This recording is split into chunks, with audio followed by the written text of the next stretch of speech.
wants you. He nominated you at the last meeting and they voted you in unanimously.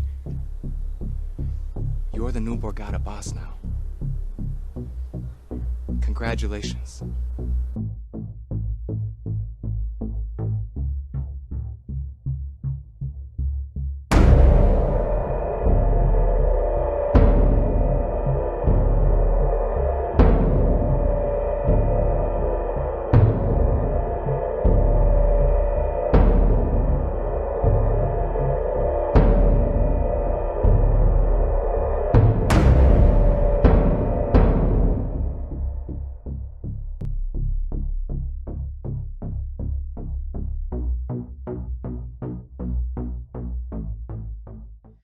Fumble fans, it's episode 97. I have a great guest for us tonight. He's one of my fellow friends here in Sacramento. Great comic as well. But I was delightfully surprised recently as I learned that he is way more than just a comic. He has a lot of talent that I was really, again, delightfully surprised. But also, he's got a short film out right now that he's worked on. Called Shoeless in the Woods. It's based on a true story, and I can't wait for you guys to hear all about it. And I'll have the trailer of this. You would have seen it at the open of this episode. And follow this man. Now, before I bring him on, I just wanted to give a couple updates. First of all, follow me, Fumble Podcast. Subscribe to my channel on YouTube, as always. We're closing in on episode 100 real shortly here, and I got big plans for that one, so stay tuned. Also, follow me on all social platforms, Pej the Maniac. We've got as far as my Saturday comedy music night is concerned, we are adding vendors now, and all the comics, you can now sell your merch at Front Street Studios. So bring your merch if you have them. We're trying to help you guys out more to get some extra income from what we love to do. As far as my motherland, Iran, still going on. Full-blown revolution is happening. New videos emerged despite the internet being cut out of the 40th anniversary of Mohsen Hosseini and Mohammad Hosseini, my mistake, and Mohammad Rajavi. It's the 40th day. They had many cities in the streets. And as far as internationally, there was the Munich Security Conference. For the first time, they did not invite the representatives of the IR terrorist organization. Instead, they invited former Prince Reza Pahlavi, Masih Alinejad, and Nazanin Boniadi to the conference. And you guys can see those videos circulating from last night, I believe, was the conference. So that's a huge step forward by Europe to acknowledge this coalition as basically the bridgeway to whatever next secular government the people inside Iran want to take place instead of the IR. So continue to amplify their voice. It's helping. And the Iranian diaspora inside of Iran, and of course the diaspora outside, we really appreciate it. So going on now, let me give you a proper intro for my good friend. Daveo is what he goes by, is a writer, comedian, and filmmaker from Northern California, and the founder of Wise Guy Productions. Okay, Daveo, welcome to the episode, man. Thank you, sir. Thanks for having me. Yeah, absolutely, man. Let's get right into it. So the Shoeless in the Woods, share with the audience the whole journey in learning about this story and then bringing it to wanting to write it for the screen as the short film, which is incredible. Everyone, I have the link to the short film in the description, so please check it out. It's great. Comment, like, subscribe to Daveo. Did you want to plug your channels as well, by the way? Sure, yeah. We're on YouTube at Wise Guy Productions. As far as studying and everything like that, I'm a nerd as far as the mob goes. I love the mob. Everybody's kind of got their fix as far as what true crime is, and mine has always been the American Mafia. I've just been fascinated by it. And in, I want to say like seventh grade or something like that, I read this book called Underboss. And it was written by a guy named Salvatore Gravano. He went by the name Sammy the Bull, and he was a member of the Gambino crime family. He rose to be what's called the underboss, meaning he's the second in command to the boss. He relays the boss's orders to the street and things like that. And he was a member of one of the 5 New York families, which are the big families. We don't really have the mob in California or on the West Coast. It's mainly a Midwest and East Coast thing. And he rose to that second in command position. He got arrested in 1990 and turned state's evidence in 1992. And in the process of doing that, he confessed to just a whole litany of crimes. And this whole thing with Johnny Keys Simone was one of those things that he confessed to. And I remember reading it, and there's this weird little thing that Johnny Keys does in the film, and he did it in real life. And Sammy and the other killer just couldn't figure it out. They were just so befuddled why this guy wanted to do this and everything like that. And there were a number of things that happened along the way that made Sammy really kind of regret having to kill him. Or at least that's what he said in his FBI testimony. And I was just kind of fascinated by that, because a lot of mob killings are really cut and dry. They're just shooting him in the back of the head, they're dumping him into the lake, and we never see the guy again. And with this, there was actually a story throughout. So it was fascinating. Yeah, that is fascinating. And without spoiling it, you have to check out the short film to see what Johnny Keys does or decides to do in the trajectory of the film. Now, what you were inspired by it, obviously, but to then come up with the idea of recreating that on the screen. How was that process? Like, first of all, how long did it take from beginning to end to say, okay, I want to put this on screen, and then you run off with it? It was my first film, so it took about 1.5 years. And it shouldn't usually take that long, but like I said, it was my first, so I screwed up a lot. It was, when I originally wrote it, I really wanted to completely recreate it. We were going to try and recreate New York at that time, try and recreate the accents and everything like that. And what I quickly realized was that without a budget, that wasn't happening. Yeah. So we relocated it to Sacramento, California, modern times. That way we don't have to worry about the accents. We don't have to worry about recreating that timeline and everything like that. And just kind of put it into modern times. We didn't do the mob. We did what was called the Borgata. It was just kind of a multi-ethnic criminal group that was operating in Sacramento, and just adapted it to Sacramento, which I kind of dig. There's a bunch of different references to Sacramento and local areas in it too. So, yeah, that's cool, because you're kind of you're referencing 2 different areas in the country with one story, which was and Sacramento deserves some love. Give Sacramento some love, damn it. Yeah. But no, that's cool, man. And you took the role of Johnny Keys, and how was that? First of all, incredible work for it being your first film that you worked on, because I love the cinematography. I love the choices you made from the acting side, but also directing side, because you directed it too, right? Yes, sir. Yeah. Incredible work all around. And as far as the real people in the story, did you reach out to them, or the Sammy, I believe you said is his name? Were you able to get any conversations with him or at all? Is he alive still? He's still alive. His story is so interesting. He's been just a professional scumbag his whole life. Like that. That's just his whole thing. Is I'm a scumbag, and I continue to be a scumbag no matter what. He turned state's evidence in 1992, and he got less than 5 years in prison for killing 19 people and a whole litany of other crimes. That's an insane deal.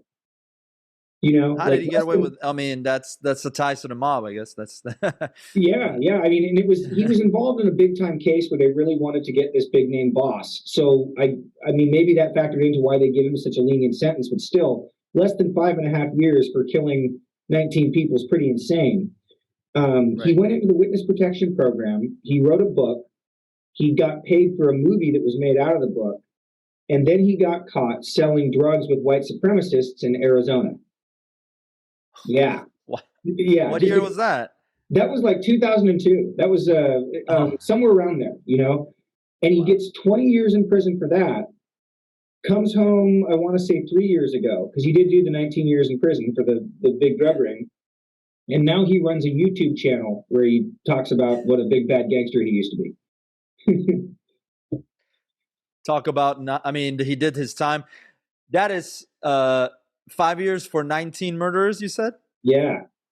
19 murderers got 5 years. Drug bust, 20 years. Yes, that's I never thought about it that way either, but that's interesting. He got more time for selling drugs than killing 19 people. Now, my own theory on that, without having any knowledge of studying this person or looking him up, and you can correct me if I'm wrong, but I feel like that could have been like an unwritten like sentencing, like they loaded him up on that because he got away with the 19 murders and he only did 5. My unprofessional opinion on that, but I don't know. I just feel like, because I feel like O.J. Simpson kind of got the same treatment, like when he got. You remember what happened? Like when he he did like so much time for such a petty theft, and then because he got away in '96 or whatever. So I think the judge even said in that one too, like I assure you, this isn't payback for whatever it was, and everybody was kind of like, yes, it is. Yeah. Yeah. I mean, the fact that she said that is like, okay, that kind of you're basically saying it. With Sammy like that, it's at that point, it's like, why not just send him back to prison for the rest of his life?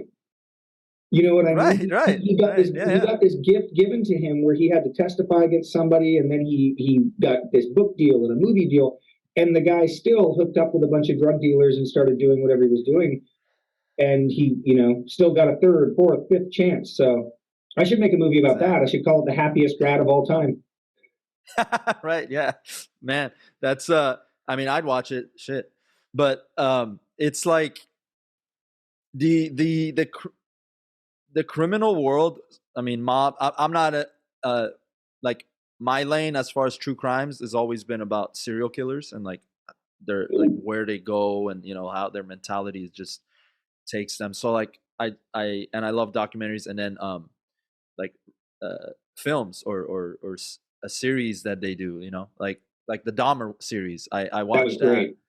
Yeah, that was great. And Evan Peters was incredible. Like after he played that role, like now when I just see his regular face, I'm like, I still see Dahmer, like because it just like rewired it in my brain. But before that, I never had seen him to play Dahmer because he got his break with American Horror Story, and then he got really big from that. But anyway, it's the mindset of these guys, right? So like you said, Sammy was just a professional scumbag, but like where that came from, like what was his childhood like? Was he just born into the mob? I'm sure if you have any insight on that, please share. Because Dahmer, he was a victim at some point himself, right? Like and the way his dad just exposed him to all the animals and everything, and then just kind of screwed his mentality up, right? Apparently he also had an accident as a kid. Anyway, it's not about Dahmer. I want to focus on Sammy as far as like, if you have any information on that, like how was his childhood like, or what kind of family was he born into and all that? Yeah, well, no, it does make sense what you're saying. Like, is it nature versus nurture? Right. And Sammy, actually, ironically, he did not come from a bad background. He grew up in Bensonhurst, Brooklyn. His parents were first-generation Sicilian immigrants, but they had a dress factory that they operated. It was a union dress factory. They had a lot of money. They had a summer home in Long Island that they would go to. But Sammy pretty much says from the start that from about 7 years old, he walked into a grocery store and would just start stealing cupcakes on a daily basis. Like it was just kind of in him from the start, no matter how good his parents were, that he was just destined to be this scummy little guy. And he got involved in crime, like he said, from 7 years old. Man. So that begs the question, because I always wonder about this, and I don't know if there's ever like a concise answer, but like the evil seed, I guess, or like the you know what I mean? Like do you believe that exists? Like there is something like that? Someone can be born like with that demonic or that evil tendencies? Yes. There's especially out here in California, like we don't really have the mob here. But we do have a lot of prison gangs. And I've read a book by a guy named Boxer Enriquez, who was just recently released from prison after 20 years, and he's a longtime member of the Mexican mafia. And he's a lot like Sammy in that he came from a very nice suburban neighborhood in Southern California. His parents had a nice business. They had enough money to, set him up very nicely in life. And he chose to go 3 or 4 blocks over from like the age of 9 to another neighborhood, join a gang, start selling PCP, start pulling drive-by shootings. By the time he was 17, 18 years old, he was on his way to the prison. And it was like, no matter how good these people were, no matter how good they treated him, no matter what opportunities they gave him, this guy, no matter what, wanted to, for whatever reason, go down that dark path. And I think Sammy was a lot like that too. He just really liked the power that afforded him. Man, that's I don't know. I always feel like maybe I'm just like a hopeless optimist. I'm just like always thinking like people can change and shit, but I don't know. That's good though. I know. I mean, I, it's good to think that way, but I don't know if the reality is that way. You know what I mean? It's just like, and I hate just throwing a blanket statement of, on like a group of people like, oh, okay, if people think this way, then there's no chance that like any of them can change. I can't think that way, but I also know that there's a lot of evidence to disprove this idea that I have that people can actually be better than whatever their nature in this case is telling them to do, right? So right. And they both had good nurtured upbringing. So anyway, it's a riveting topic just because like the human mind and where it goes and what it's capable of. I mean, for crying out loud, you can eat people like Dahmer did, or you can also be someone like Nelson Mandela. Like, so it's like how does that happen? And I do believe the human,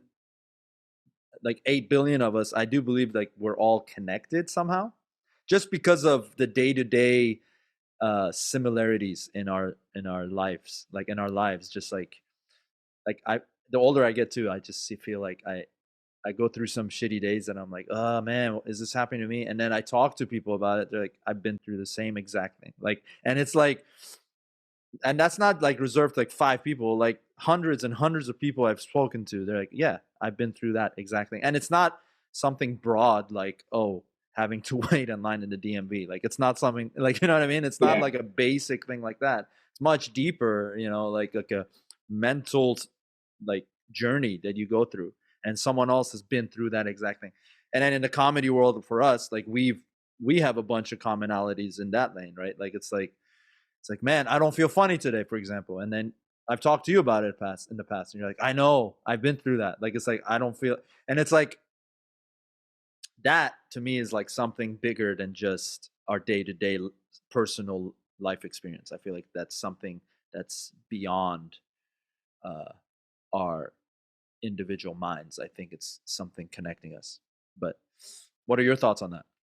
Well, exactly what you just said. Like with comedians, you take that emotional ride every time you get up on stage about just how you feel about yourself, how you feel about what you're doing. Friday night, I did a show and I got up there and I felt like I had a really bad set. Like I felt like I did not connect with the audience. I didn't feel like I was making people laugh. And the next 2 comics who got up, in fact, the next 3 comics who got up, every comic who got up after that, there were not a big audience there, but they made that audience their entire world, made them laugh, got up there and were happy as all hell. And it was a lesson for me of like, hey, man, whatever's going on before you get on stage, when you get on stage, be happy. You know what I mean? It's going to be set. And when I got up last night, ran into it with that mindset and had a killer set, an amazing set. So that's one of those things like and you take that journey throughout the day as well. It's just that roller coaster of life of going up and down and up and down. I think comics like to just hit that extreme button with it though. They like to get up on stage and either get that extreme sense of laughter, that extreme sense of failure where it's just dead silent. Right. It's true. That's true. And I believe it's prevalent at any point of your career in comedy, because I'm thinking about some of my inspirations growing up, like the Jim Carrey's, like the stand-ups that he did. you know, and that amount, and not just his stand-up, his movies too, like the way he was, like, I've been looking at his life from like his 20s when he made that big break with In Living Color, and then going on to his special that is on YouTube, and then like going on to uh, you know, Ace Ventura, and just the amount that he has to, and he's been like he's said he has depression, like he's talked about it, right? Like he's openly talked about it, and it's like, to go, like you said, the extremes, right? It's just, again, that connection, that it's like, I'm the older I get, I start to see someone who's always happy and always smiling and wants people to have fun around them, whether they're a comic or not. It's like they're carrying something, you know, they're carrying something that's that's gotten them to this point, you know. And you know, I can say I myself, I feel that from time to time, and then I'm sure you have your own version of that, but Have it's you ever interesting, seen? man. Oh, I'm sorry. Yeah. No, I no, was no, going to go. say, have you ever seen Jim and Andy? I have not. Oh, It, yes, yes, for his movie that it he was the did. Yeah, documentary on the making of A Man in the Moon, right?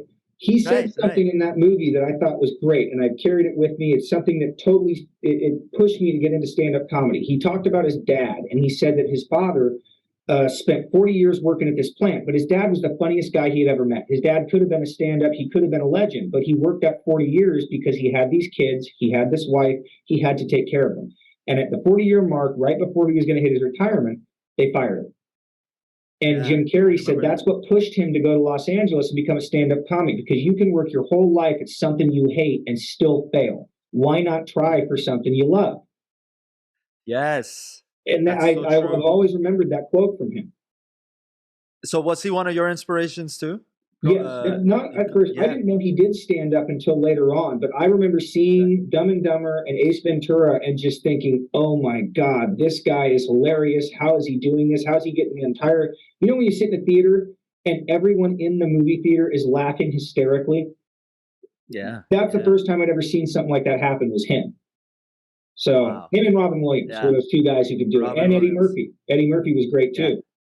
yeah, yeah. No, that quote is from Jim. I remember that, and yeah, that hit me as well. Just how like, if you're gonna, basically, for me, it's just like, do what your gut tells you to do, right? And whether, like, I'd rather fail at that and knowing I tried something I love, right, than hating my job, just like he says.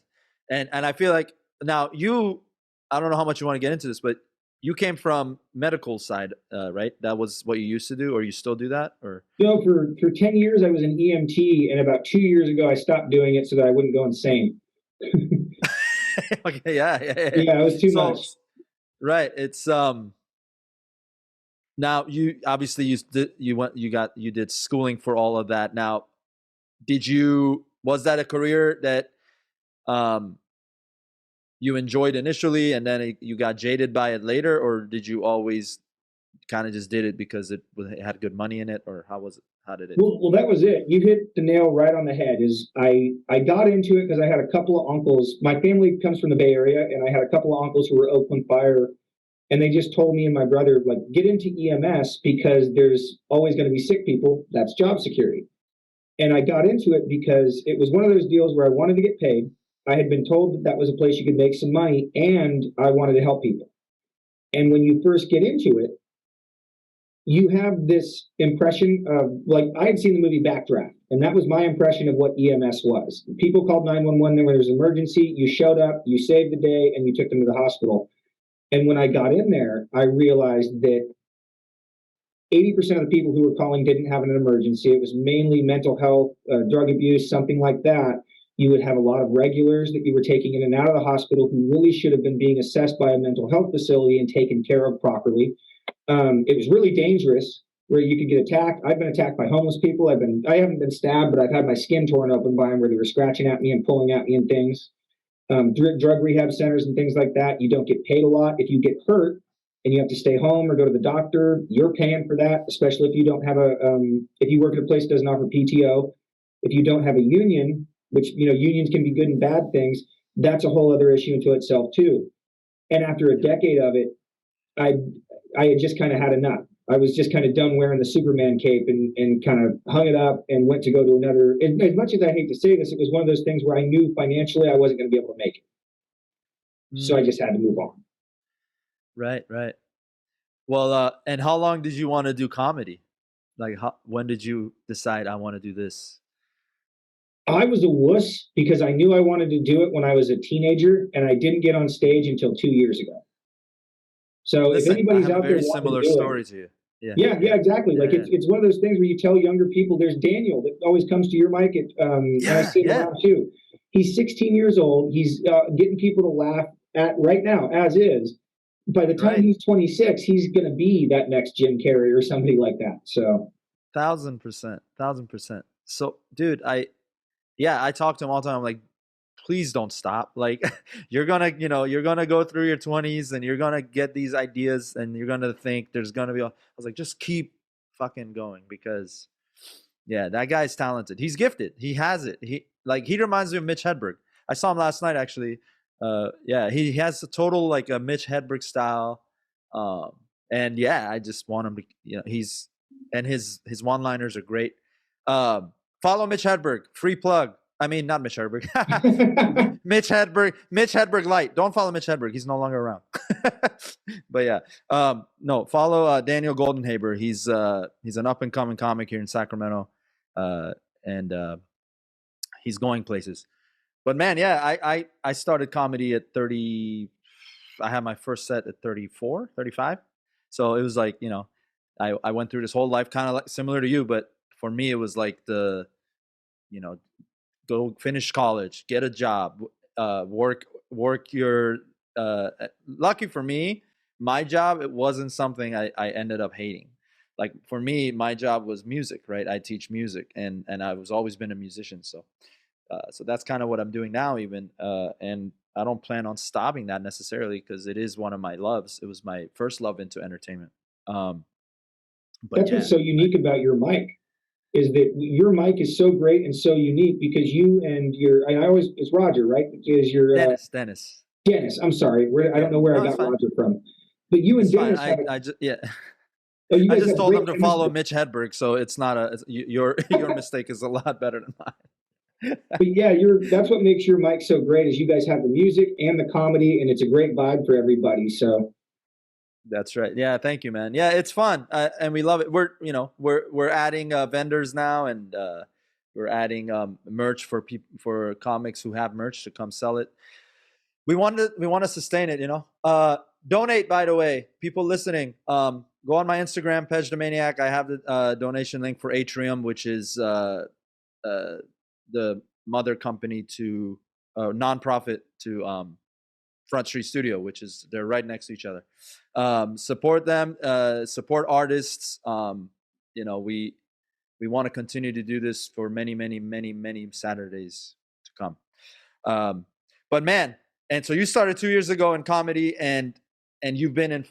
When did you start working on films? I know this was your first project, Shoeless in the Woods, but when did you want to do that too from the young Daveo? Yeah, I did. But I've been doing acting for about 12 years now. I went to I don't know if you know where Studio 24 is at.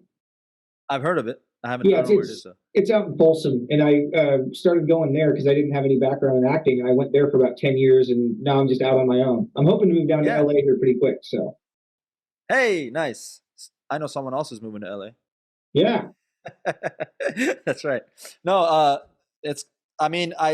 your acting skills in this short film was incredible, and I don't just say that because you're my friend. I say that because I meant it. I reached out to you. I was like, dude, I need to see. I want you on here because I was really impressed by the story arc, the acting, the details. Even the other actors, they were great in their roles. They were amazing. Yeah, they were really great. But man, this is cool. Check out Daveo. Follow him. Plug your channels again. Wise Guy Productions on YouTube. Wise Guy Productions on YouTube. Go subscribe to Wise Guy Productions on YouTube. Subscribe to Fumble-Podcast. This is episode 97. Daveo,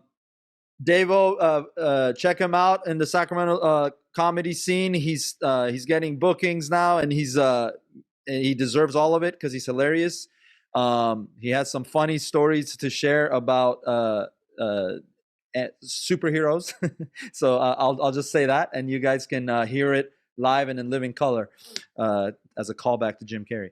But yeah, man, this is great. Daveo, best of luck to you in your future career in this comedy and film. Do you have anything coming up, by the way, that you want to tell? I got a show at Henry's Lounge on Wednesday night at 8:00. Perfect, because as of the time, that's Wednesday, the what, 20, what's the date on that? 22nd, I think. 22nd. That's perfect because this episode is out right now. It's a Tuesday. So tomorrow, go check out Daveo at Henry's Lounge. It's a great, and they have great food there. Get good food and laugh your ass off. So there you go. And I'm going to be there too. So I'm going to go support. All right. Hell yeah. Hey, this is episode 97. This is my good friend Daveo. Shoeless in the Woods is in the description. And then subscribe to his channel. I'm Pej the Maniac. Thank you guys for tuning in. We're closing in on episode 100. Again, amplify the voice of Iran. The more, the quicker the IR will be out, and we can have a free Iran waiting. I'll see you guys on episode 98. Thanks, guys. Thanks, Pej. Yep.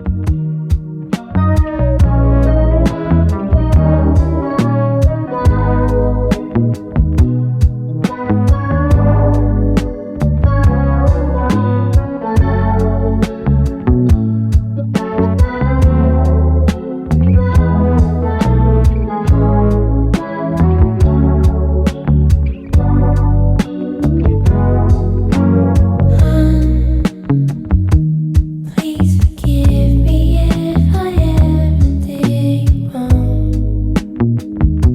I'll be